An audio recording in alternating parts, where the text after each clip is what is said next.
Segundo Samuel 20, nós vamos ler a partir do verso de número 14. Diz assim a palavra do Senhor. Seba passou por todas as tribos de Israel, até Abel-Bet-Maaca, e apenas os beritas se ajuntaram todos e o seguiram. Vieram Joabe e os homens e o cercaram em Abel-Bet-Maaca. E levantaram contra a cidade um montão da altura do muro, e todo o povo que estava com Joabe trabalhava no muro para o derribar. Então uma mulher sábia gritou de dentro da cidade: ouvi, ouvi, dizei a Joabe, chega-te cá, para que eu fale contigo. Chegando-se ele, perguntou-lhe a mulher: és tu Joabe? Respondeu: eu sou. Ela lhe disse: ouve as palavras da tua serva. Disse ele: ouço. Então disse ela: antigamente se costumava dizer, peça-se conselho em Abel, e assim davam cabo das questões. Eu sou uma das pacíficas e das fiéis em Israel, e tu procuras destruir uma cidade e uma mãe em Israel, porque pois devorais a herança do Senhor? Respondeu Joabe e disse: longe, longe de mim que eu devore e destrua. A coisa não é assim. Porém um homem da região montanhosa de Efraim, cujo nome é Seba, filho de Bicri, levantou a mão contra o rei, contra Davi. Entregai-me só este, e retirar-me-ei da cidade. Então disse a mulher a Joabe: eis que te será lançada a sua cabeça pelo muro. E a mulher, na sua sabedoria, foi ter com todo o povo, e cortaram a cabeça de Seba, filho de Bicri, e a lançaram a Joabe. Então tocou este a trombeta, e se retiraram da cidade, cada um para sua casa. E Joabe voltou a Jerusalém a ter com o rei. Amém. Ora pela minha vida para Deus falar com você nessa noite. Peça para que Ele fale com você a partir dessa mensagem. Não só com você, mas com todos aqueles que vão ouvir essa palavra que será pregada.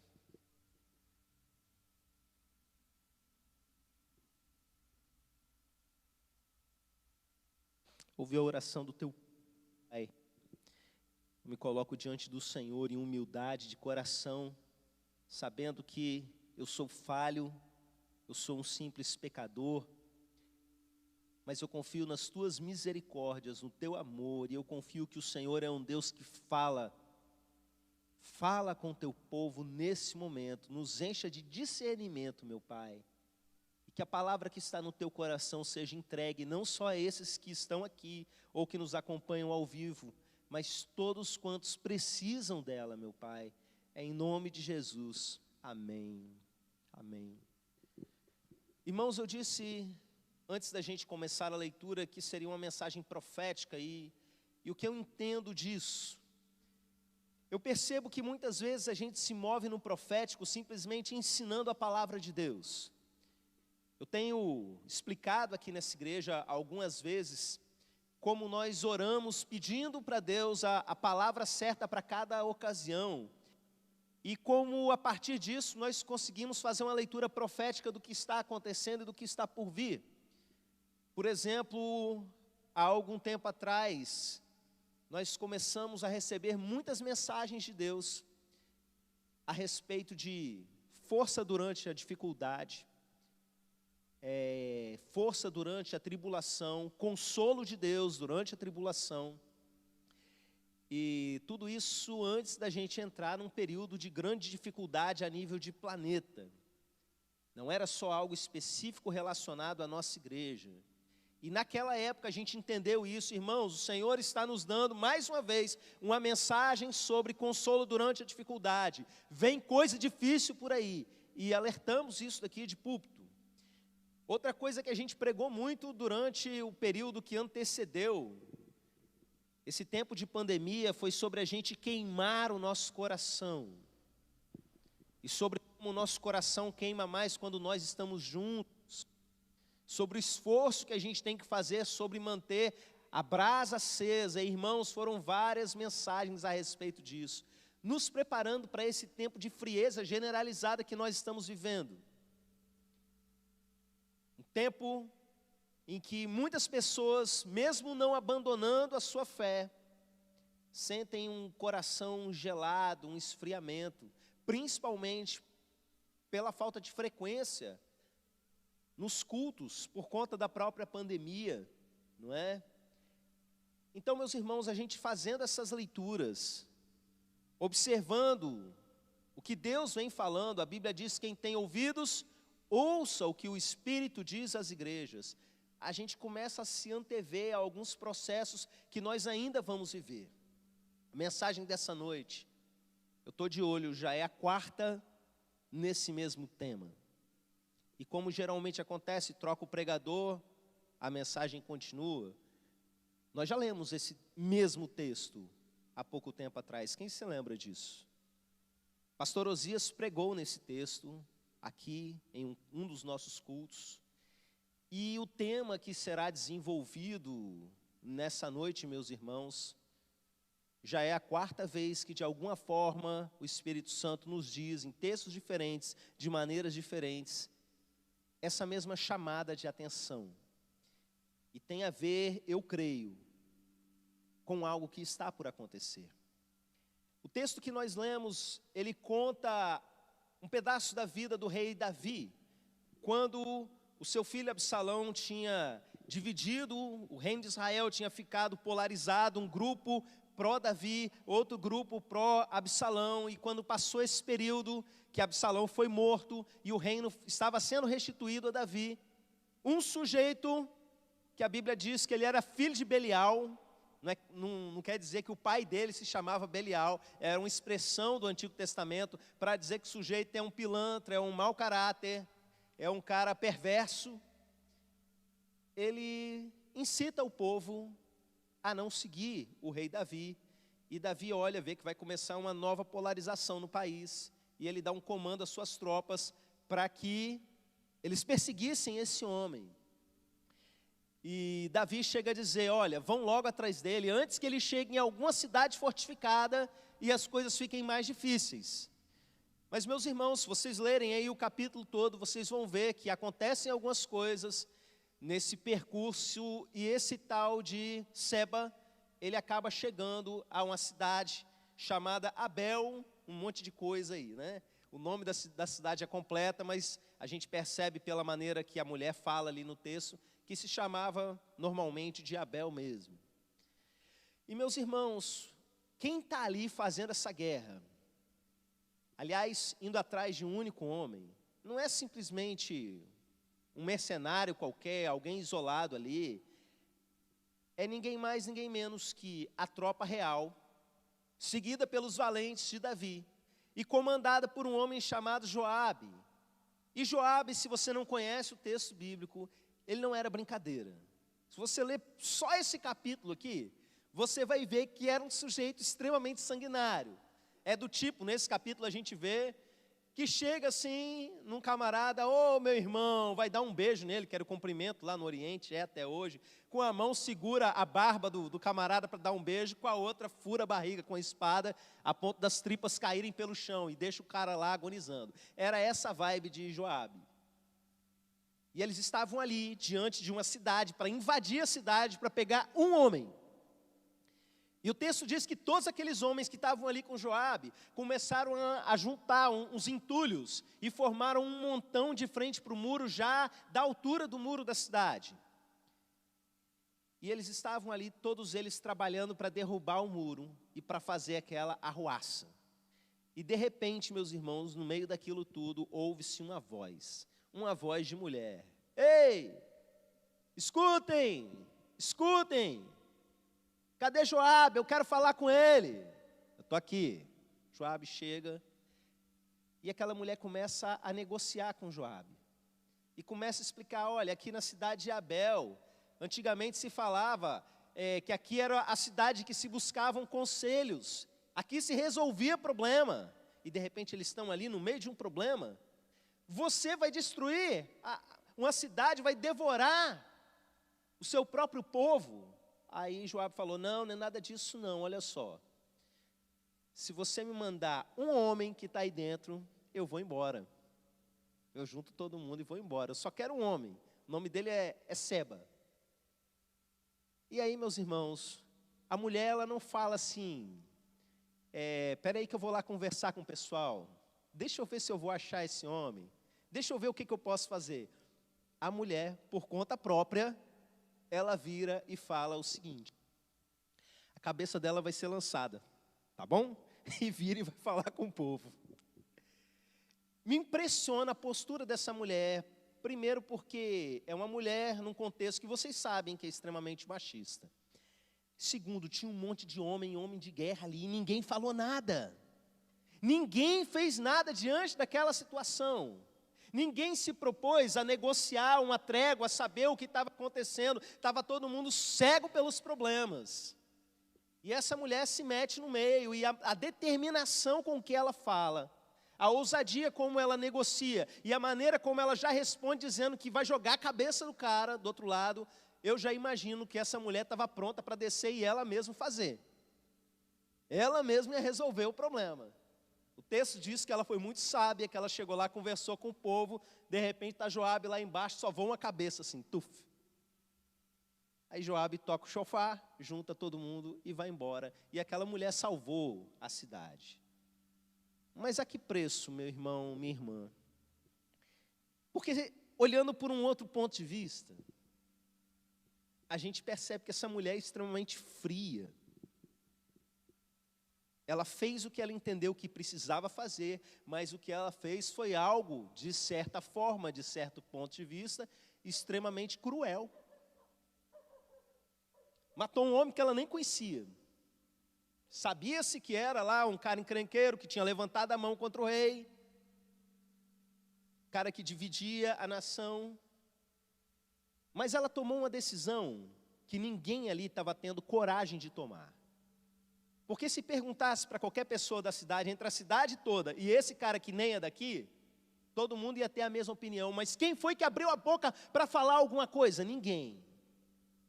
Foi necessário que essa mãe chegasse lá e falasse, não sei se quando ela fala mãe, ela estava falando poeticamente sobre a cidade, que tinha também esse costume, né? Ou se ela mesma. Eu imagino que era sobre ela mesma. Foi preciso que ela se levantasse e falasse aquilo que ninguém tinha coragem de falar. E fizesse aquilo que ninguém tinha coragem de fazer. Irmãos, às vezes a vida nos coloca em certas situações onde a gente precisa tomar algumas atitudes que são drásticas, que não tem como a gente agradar todo mundo, e que a gente precisa ser duro e passar por cima de certos obstáculos e ser cara dura mesmo para fazer aquilo que é certo, independente da opinião alheia. E quando a gente olha para a Bíblia, a gente vê muitas histórias, algumas até mais duras do que essa. Ontem eu estava lendo lá acho que foi em 2 Crônicas, a respeito do rei Jeú. O rei Jeú caçando os profetas de Baal. Olha a sagacidade do sujeito. Ele fez uma convocação dizendo, eu quero apresentar um grande sacrifício a Baal. E eu quero que todos os profetas de Baal estejam aqui. Se eu souber que alguém não veio, eu vou ficar revoltado.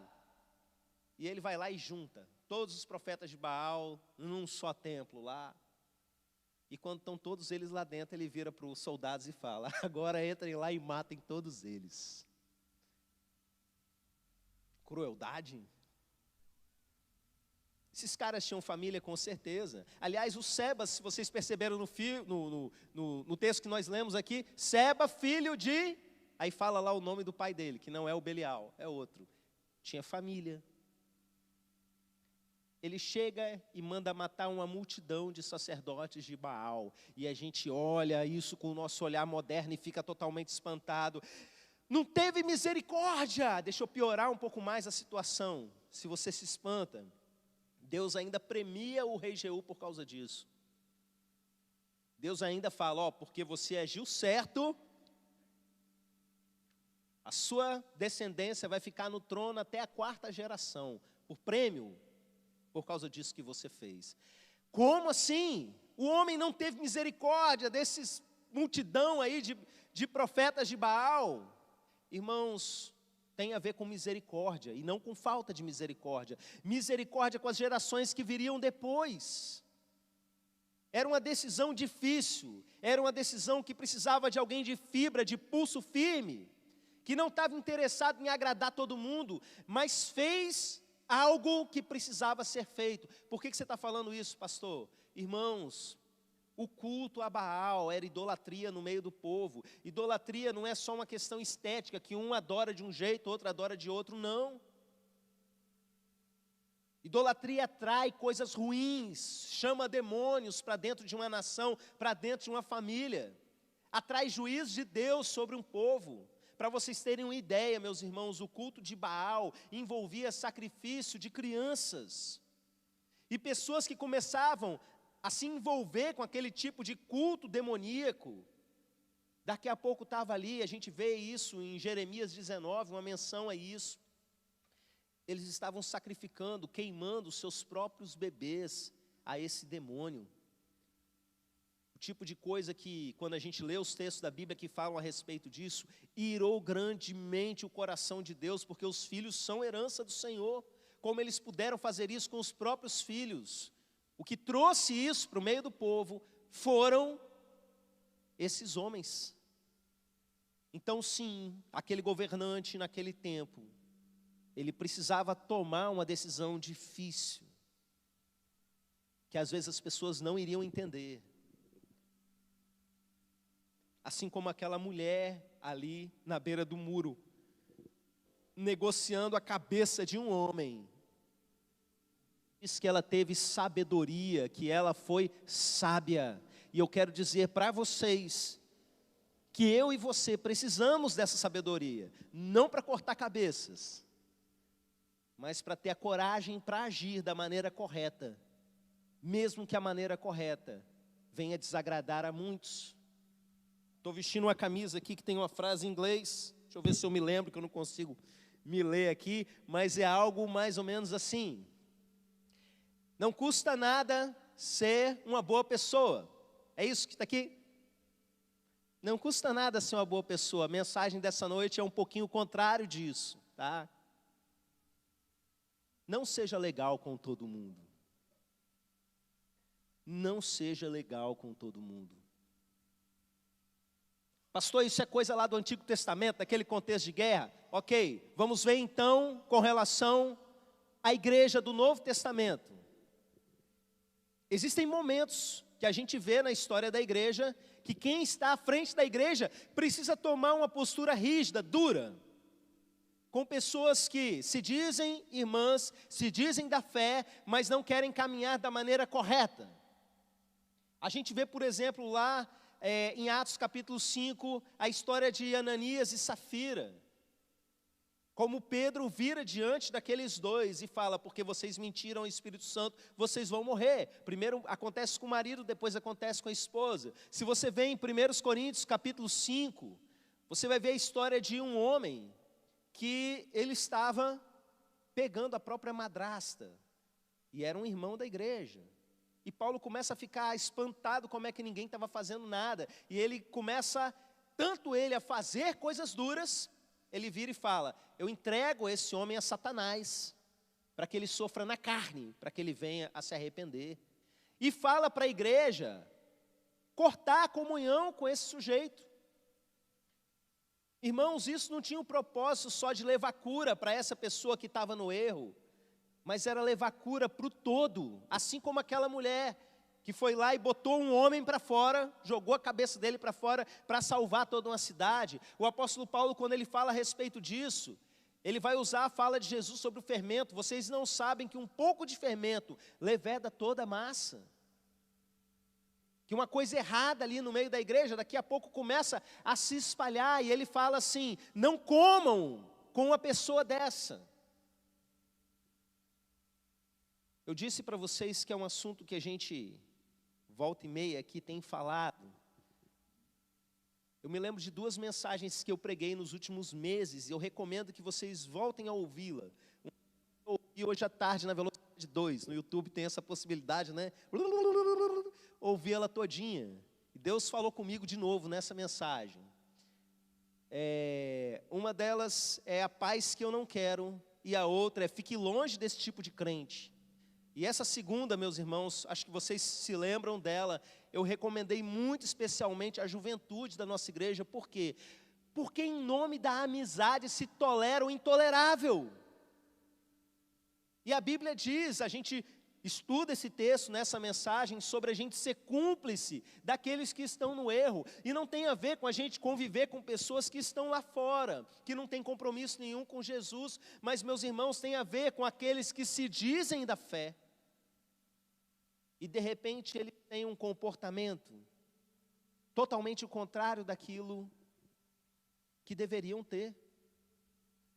E às vezes o pessoal pela amizade continua, e tolera, e caminha junto. Não, é meu amigo, ele é isso, aquilo, mas é meu amigo. Ele está se desviando, está fazendo aquilo outro, está desviando outras pessoas da igreja, mas é meu amigo, eu vou ficar aí na minha. Não seja cúmplice.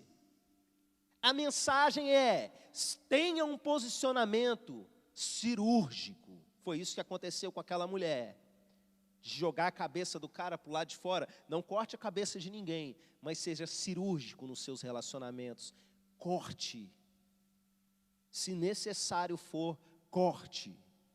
Não tenha medo de desfazer amizade, não tenha medo de quebrar alianças, não fique preso absolutamente por nada, irmãos. Às vezes a gente vê as pessoas se afastando e tudo, e a minha responsabilidade como pastor é cuidar, mas por algumas vezes ao longo do ministério, eu entendo que o Espírito Santo me levou a orar para que a pessoa não voltasse.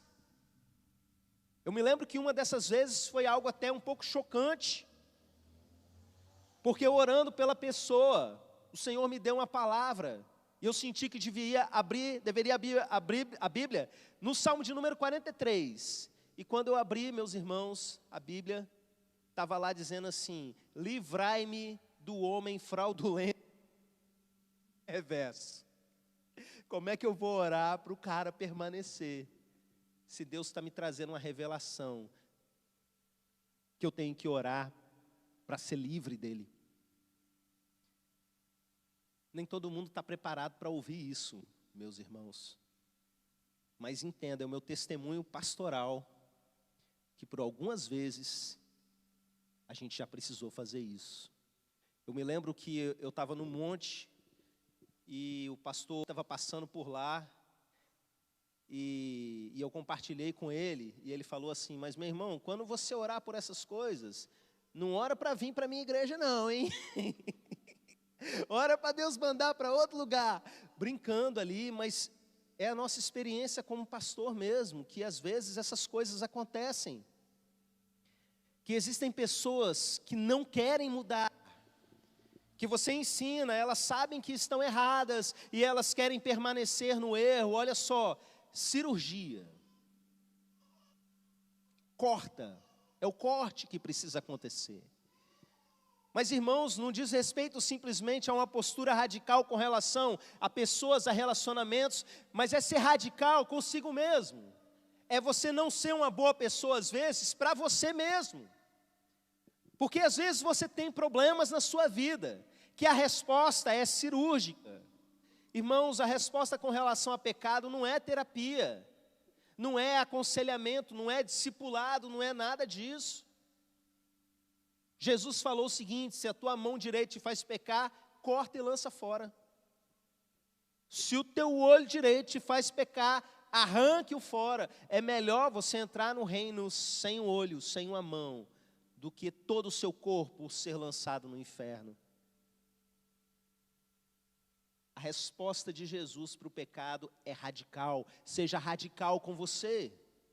Situações radicais exigem posturas radicais. E não adianta, você não vai conseguir agradar todo mundo. Não tente agradar o povo. Não tente agradar a um ou outro. Olha, algumas pessoas têm muito mais facilidade para isso por conta do seu próprio temperamento. Aliás, algumas pessoas até gostam, têm uma certa satisfação.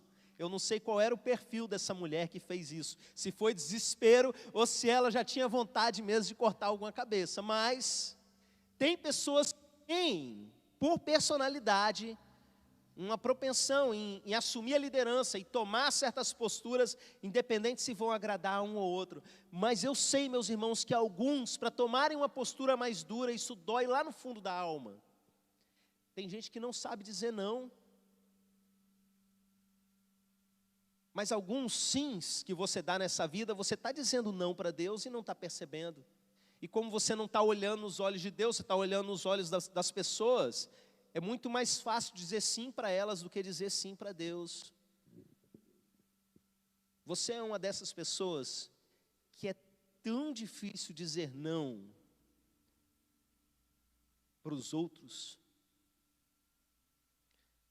Você é pai de família, mãe de família, vocês são líderes.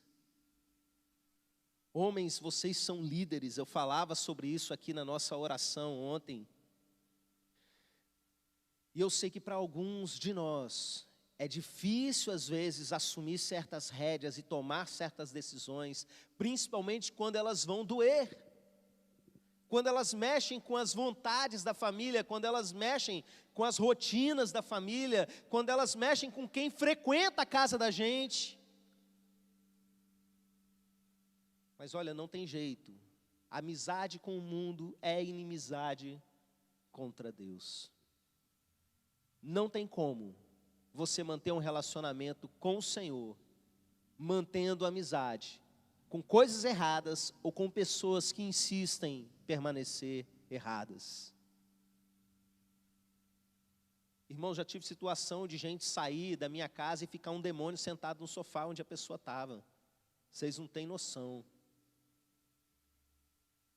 A gente precisa ser duro, a gente precisa ser radical, a gente precisa ser cauteloso.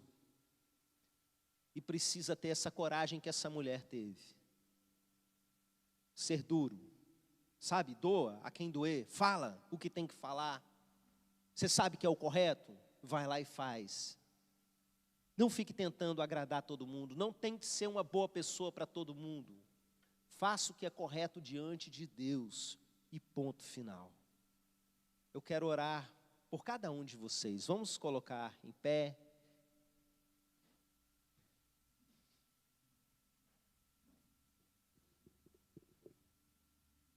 Não seja legal com todo mundo.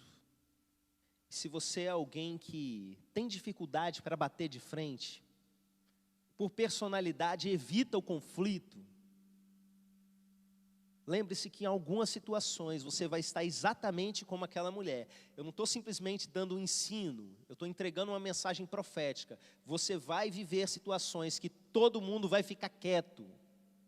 Ninguém vai ter coragem de levantar a voz e falar o que está acontecendo. Você, que é povo de Deus, precisa sim levantar a sua voz e falar. E se posicionar onde ninguém está se posicionando. Mesmo que isso vá contra a sua personalidade, mesmo que isso faça dar um nó no seu estômago. Mas abra a sua boca, se posicione, bate de frente com o que precisar bater de frente. Mas seja firme e faça o que é certo. Amém. Pai, nós nos colocamos diante do Senhor, porque sabemos que foi o Senhor que nos fez do jeito que nós somos. Cada um com o seu tipo de personalidade, cada um com o seu temperamento. Mas nós queremos a sabedoria e a coragem que essa mulher teve, para nos levantar e nos posicionar onde todos estão em silêncio, onde a destruição é iminente. Nós queremos, meu Pai, fazer 100% aquilo que é certo, ainda que isso nos custe algumas amizades, algumas divertidas e amorosas amizades, mas nós queremos amizade com o Senhor, meu Pai, e não com o mundo. Em nome de Jesus, que o Teu Espírito Santo nos fortaleça e no momento correto nos dê a força para tomar as posturas corretas, meu Pai. Que o Senhor em nós seja mais forte que o nosso medo, que a nossa carne, que o nosso comodismo, que a nossa omissão. Em nome de Jesus. Amém. E que a graça e a paz do nosso Senhor e Salvador Jesus Cristo, o amor de Deus e e a comunhão do seu Espírito Santo seja com cada um de vocês, meus irmãos, e com todo o povo de Deus espalhado pela terra. Amém e amém.